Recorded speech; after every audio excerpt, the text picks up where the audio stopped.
the fight's going to be boring as hell. Because any fight he's in is boring as hell. Shakur is a really good boxer. He's a good boxer, but it's nothing that stands out to me. It's just, okay, you know how to move, boom, boom, boom, but it's nothing like Tank or me or like somebody got to stand out. Like like you're not just fighting I anybody. see boxers all the time. I've been watching boxers my whole life. I know the ones that are different. He's not different. Shakur will do everything, not even to get like an ounce of hitting. Like, he's scared to really lock in and get in there. Devin's not. But Shakur, that guy will put anybody to sleep outside the ring, not inside the ring, because he's the most boring fighter in the history of boxing. And they say whatever they want, they can hype him up and all that stuff. But I really feel bad for him because there's no way they could put him on pay-per-view. He can't sell a fight. Boxing insiders are weighing in on Teofimo Lopez versus Shakur Stevenson, with many expecting Shakur to lean heavily on footwork, movement, and elite defense. Critics dismiss his approach as running and dull, while supporters see it as a display of high-level ring intelligence. About the criticism that Shakur gets, like people say that he's boring and all that. he's not entertaining. I mean, look, he's like an Andre Ward style. Andre Ward wasn't really that entertaining, but got the win. I mean, that's what boxing is all about. So I used to love watching Andre Ward fight because it was so punch perfect. I watched his footwork, how he moved to the right, to the left, and I trained with him as well, with Virgil. And I used to watch how he trained and how he fought, and I thought how he puts his hands there and uses it as a defense, and then pulls your hands down and catches you over the top, and them little things. So this is a fight that people, because you got two different styles. You got an offensive, defensive in Lopez, and you've got a defensive in... As the boxing world prepares for one of the most anticipated bouts of early 2026, the conversation has shifted beyond who will win to how the fight is likely to play out. Explosiveness, I would have to go with Teo. When it comes to actual rapid speed, I would have to go with Teo. But when it comes to body punching, when it comes to good timing, when it comes to craft, I would have to give all of that to Shakur Stevenson. What do you think, Doug? They're both boxers. I look at Stevenson as a versatile technician. I look at Teofimo. He's a boxer puncher, but his specialty is his counter punching. Listen, if Stevenson wants to be on his stick and move game, very difficult style matchup for Teofimo, and maybe not that entertaining to the fans. Because Stevenson's longer. Exactly. Stevenson's defense probably the best in the game, and he's longer. Great reflexes and timing, and so does Teo. That's why he's a great counterpuncher. But Teo's, he's a very special athlete, and as a competitor, he is one of those guys who saves his A game for a fellow elite opponent. That's when he really rises his game and shows us the Teofimo Lopez that everybody thought he was when he was. Shakur Stevenson, the undefeated WBC lightweight champion, is celebrated for his defensive mastery. His skillful use of footwork, angles, and distance control makes him extremely hard to hit. While many praise his technical brilliance, others criticize him for not producing non-stop action in the ring. Contemporaries have a lot to say these days. Shakur Stevenson, well, of course, he's now 135 after all that stuff, and then Devin Haney. Right, so why people even talk like he the best at, he didn't even fight at 135 yet. Right. He didn't even have power at 126, 30 or none of that. He is good. Okay. How can you, all that's just okay. How can you stop people that can actually hit? No matter all that boxing, you're going to get hit. Teofimo Lopez, on the other hand, is recognized for his athleticism, power, and relentless aggression.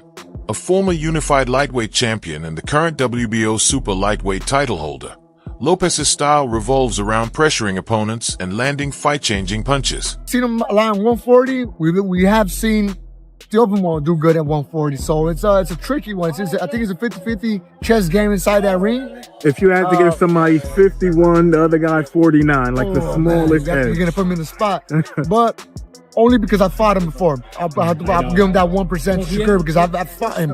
I've never stepped in the ring with Teofimo. I've seen him fight, and I've seen him personally spar, and I've seen him. He's an amazing fighter, but I will only give him that one Shakur because I've stepped in. Against a fighter like Stevenson, who relies heavily on movement, Lopez believes that his pressure and combination heavy style can throw off the southpaw's rhythm. You know, in boxing, so to speak, he's coming for my crown at the, super lightweight division. And honestly, nevertheless, it's all about the fans. Who has a better resume between you two guys, do you think? Man, I'll tell you again, honestly, it doesn't matter until we hang up the gloves. I think that we still have such a long, depending how well we do with our health, we got a long career ahead of us, man. So this is just something for everybody for 2026. We started off with a bang. Meanwhile, Tim Bradley highlights that Shakur can remain aggressive, using his jab and feints to unsettle Teofimo and dictate the pace, all without having to retreat or constantly move away. Really move. Yeah, it sounds crazy. Shakur can actually walk to Teo. Yeah, he can walk to Teo. Yeah, long as he walk behind with the jab, long as he walk behind with feints, because feints throw off Teo. Jabs throw off Teo as well. He's a counterpuncher. Yeah, he's a counterpuncher. So if you can keep him off balance and keep him guessing, keeping that jab in his face, and you force him back, yeah, he moves his feet, but he makes a lot of mistakes. Gets himself out of position a lot of times. He's out of position a lot of the times, man. Brings those feet together at times. Oh, yeah. When he moves side to side, same thing. He responsibly defensively, nah. When he disengages, defense is whack. Trash. Yeah. When he resets, a lot of time he comes in the range, he's standing straight up. Come on, man. Shakur can take advantage of Teo not being that great on the inside. Not being that... He notes that Teofimo frequently gets out of position and resets awkwardly, giving Shakur the chance to stand his ground, anticipate punches, and rely on his boxing IQ rather than constantly circling the ring. Run from Teo? Nah, he can stand right in front of Teo. He could. Yeah. And see all them shots coming. For sure. You already know the punch selection that he gonna use. Punch selection gonna be he gonna try to use his jab at a rapid pace. Of course. He gonna try to out jab Shakur. Of course. Flicking it out there, flicking his jab out there, man. Trying to get some sort of response. Or flicking it out there, trying to just close the gap on Shakur. And he gonna throw the right hand downstairs. Yeah. That's what he gonna do. He gonna be looking for that right hand, then he gonna try to sneak him up top. Yeah. It's plain and simple. Sneak him up top. That's it. But if Shakur can stand his ground, if Shakur can evade and get right back in his space, right back in his face, man, evade and get right back in his face, right? When he's not set or ready to punch, when them feet are spread apart, Shakur can walk to him. Lopez insists his training to put Shakur Stevenson away and make a statement, especially since he hasn't landed a major knockout in a while. His focus is on delivering that decisive punch rather than simply outboxing his opponent. Out of you and Shakur, I would consider you the more explosive, possibly the more speed concerning like getting to the target quicker. But I haven't seen you really get the type of knockouts that made the fans appeal to the whole package and the whole system of you. Are you training? You mean at 140 pounds compared to 135? Yes, in comparison. Yeah. Are you training for a knockout? Are you training to do something to not just beat Shakur, but to beat him in grand fashion? And when I say grand fashion, I mean going for the knockout. Well, I think that the whole thing is the Bible of boxing really is that if you look for the knockout, you won't get it. You know, I think really it's just all about setting the good pace early in the beginning rounds and then going from there, setting that tone. I think that I don't see him going those 12 rounds. This is his first time moving up to 140. A lot of these guys could say a lot of things about me not knocking them out or whatnot, but they don't come and try to fight me after they feel this power. So it's for a reason. It carries. It does carry. I mean, I had a good showing with Arnold Barboza. He was #1, my mandatory, and he was too hesitant trying to commit to punches. So I think that it's just something that's going to be a rude awakening for Shakur. Hey, Doug, you hear that? He said the Bible of boxing. What else is called the Bible of boxing? Ring Magazine. And he's a two-division Ring Magazine champ. Great ambassador for those championship belts as well. Yep, absolutely. I'm very big on those things. You know, I claimed 2 weight divisions, 2 Ring Magazine belts just at 25, you know, and I'm 28 now. I've been defending my belts now. I feel great, you know, and then most importantly, you know, this will be my 4th title defense with the Ring and the WBO. Stevenson has discussed targeting Lopez's weaknesses, approaching the fight not only with movement, but also with full confidence in his skill set. He believes that, if executed properly, he can expose gaps in Lopez's game. Focus on what I'm supposed to be doing. Nothing else matters around me.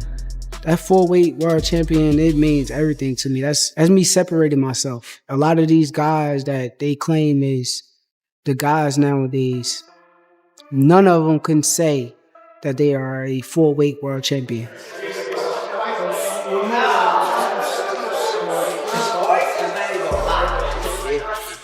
He got a lot of weaknesses, though. He's a very good fighter, but I do see a lot of weaknesses. He's not going to correct them overnight. It's going to be the same Teo that we done seen 1,000 times before. He's going to come out there trying to perform highly, and I'm going to take advantage of it. But as far as the weaknesses, I'm going to keep them to myself. Lopez, meanwhile, has responded by challenging Stevenson's reputation. He has labeled Stevenson overrated and vowed to prove that his defensive style is far from untouchable. Part of Lopez's public strategy is to make the fight messy and push Stevenson into uncomfortable exchanges. Top rank. He talks about this and that and about, I was jealous of him. No, I'm not. You were a 2016 USA silver medalist. You're going to get your signing bonus and all that extra stuff. Thing was, they were trying to secure him in a different route because they had put a lot of money in him. Me, I think I was just supposed to be a... Lopez has even implied that Stevenson is hesitant to take punches and must overcome that caution to secure a victory. These remarks feed into a narrative where Lopez aims to draw Stevenson into a more aggressive battle, a style clash that could finally determine whether movement or relentless pressure prevails. You know, so then again, it's like I could always succeed to another level with it, you know, and exceed to it. So it's really just trying to just keep it going, you know, keep moving forward throughout the whole time and throughout the whole process, and mainly just have fun with it. You know, you gotta have fun with what you do. You know, I love this. You know, I haven't stopped doing what I've done because of the fact that I enjoy what I do. You know, this has been 20 years in the making, 20 years in this, you know, and I have so much to do and so much to prove within myself. So mentally, I'm prepared. Physically, I'm more than ready, you know, and emotionally, oh, I'm on fire, you know, I'm on fire with it, you know, because all I ever did was try to be great, you know, and it's no longer trying, I am, you know, I am great. And it's all about just continuing and holding that. So it's all about just staying humble throughout the process, keeping myself level-headed, and really just enjoying each day that we get because... Shakur's left hook and Philly shell defense are central to his strategy against Teofimo. The Philly shell allows him to shield his head while remaining in range to counter effectively, absorbing or deflecting shots without panicking or retreating. By staying composed in this stance, Shakur can patiently wait for openings, making it easier to time his counters. His left hook becomes particularly dangerous when Teofimo is off balance, exploiting moments when he overcommits or mispositions himself. Combined with feints and intelligent footwork, these tools enable Shakur to dictate the pace, control distance, and turn defensive moments into offensive opportunities, maximizing his chances to land fight-changing punches. Shakur going to that damn Mayweather defense, Philly shell, that left hook is coming. He gonna be looking for that mug all night long. That left hook, left hook, left hook. But just keep Teofimo off balance. That's all he gotta do is keep him off balance, man. Throwing them feints, fighting him off that jab, bro, it's gonna break his rhythm up, boy. He gonna struggle. He gonna have a hard time. But, you know, Kambosos didn't rush in at him. Kambosos stayed underneath himself, stayed right there in front of him. That was it. Held his ground. That was it. Anytime Lopez would do something, Kambosos come right back with counters. Yeah, but he stayed close enough to get Lopez to react. And a lot of times Lopez fought angry that fight, so he left himself wide. Ryan Garcia says he'd back Shakur Stevenson, but admits he wouldn't be shocked if Teofimo Lopez pulls off an upset. Garcia told reporters that while he believes Lopez might struggle against Stevenson's slick defensive style, he might be slightly underestimating him. If Lopez adjusts and brings his power and pressure effectively, he could surprise everyone with a win. Garcia's perspective shows respect for both fighters, acknowledging Stevenson's boxing IQ while recognizing the threat Lopez poses if he executes his offense properly. As if Teofimo surprises us all, for sure. Yeah. I think I'm underestimating Teofimo a little bit, but I don't think he can make the necessary adjustments to his own style to combat what Shakur does best. But he could definitely prove me wrong, for sure. And I won't be surprised. Okay. I guess obviously if you win this fight, you're going straight to the Haney rematch, right? And there's a bunch of options on the door. You got Conor Ben. I know they made that as a mandatory, so we could explore that option. There's so many different options, but we're ready. Lamont Roach Jr. doesn't see a scenario in which Teofimo Lopez defeats Shakur Stevenson. Roach has backed Stevenson to win their upcoming super lightweight clash, citing his high boxing IQ and slick style as factors that will frustrate Lopez and likely secure victory. He noted that Lopez often struggles against technical fighters and believes Stevenson's movement and strategy are sufficient to outpoint him rather than allow Lopez to impose his power. Roach's prediction reflects respect for Stevenson's ring generalship and confidence that his style matchup works in his favor. While Lopez brings power and aggression, Roach still favors Stevenson's tactical edge in this crucial bout. Between him and Teofimo Lopez, if they fight. I think Shakur wins. And I don't think it's going to be like a super tough fight either. His IQ will frustrate him. Don't you think Teo has also good ring IQ and also is slick, fast? I think so, but when you look at Teo's performances against guys that are just pure boxers, it's just like he almost lost to Sandor Martin. Some people thought he lost to Sandor Martin. He did beat Loma, who's arguably at the time considered one of the best in the world. He did, and that was one of a hell of a performance too. So yeah, I mean, I think he's hit or miss. You got to think he got stuff. He a little cuckoo too. Like he has like a little mental lapses every once in a while. Look at the Kambosos fight. Like that's a fight that people would never expect Kambosos to win, and he won a grueling match against him as well. So I just I don't know. I don't think he can get it done against Shakur when it comes to like because it's gonna be just a skill match. I don't think he's gonna try to rough Shakur. Shakur Stevenson plans to approach the fight with control, patience, and intelligence, aiming to slow the pace and force Teofimo Lopez to fight on his terms. His objective is to dictate distance, timing, and rhythm, turning every exchange into a subtle assertion of who commands the ring. By staying disciplined, calm, and defensively sharp, Stevenson believes he can mentally wear down Lopez before breaking him physically. Technically, he trusts that as clean opportunities become harder to find, frustration will build, creating mistakes and openings. Once he gains that mental edge, Stevenson expects the fight to tilt decisively in his favor, allowing his precision, timing, and ring IQ to control the outcome from start to finish. You want the match? The guy's way too slow, Shakur's too sharp, too fast, too strong. Stevenson has carefully mapped out his strategy for facing Teofimo Lopez, focusing on control both physically and mentally. He plans to disrupt Lopez's rhythm and frustrate him by using sharp footwork, constant feints, and crisp counters to keep Teofimo off balance. Rather than merely retreating, Stevenson intends to make Lopez miss repeatedly, forcing overreaches and gradually undermining his confidence round by round. By denying space and rhythm, he aims to dictate the pace, compel mistakes, and turn Lopez's pressure into opportunities, securing clear rounds through calculated precision. You're specifically working on for this camp compared to the other camps you've done? I think right now we're just trying to stay mentally sharp. I don't want to go in there and try to make it a firefight. I just want to like box him and pick his brain and beat him up, make him want to quit. Mentally break somebody down, it's like I'm hitting you and you can't get anything back. You know, that's like frustrating for certain people. After a while, you know, people start to like... As fight night approaches, experts remain divided on Teofimo Lopez versus Shakur Stevenson, but one theme is clear. This is a clash of contrasting styles with very different paths to victory. Shakur Stevenson enters as the betting favorite, widely expected to use elite distance control, sharp timing, and movement to outbox Lopez over 12 rounds, a tactical approach some fans dismiss as boring running.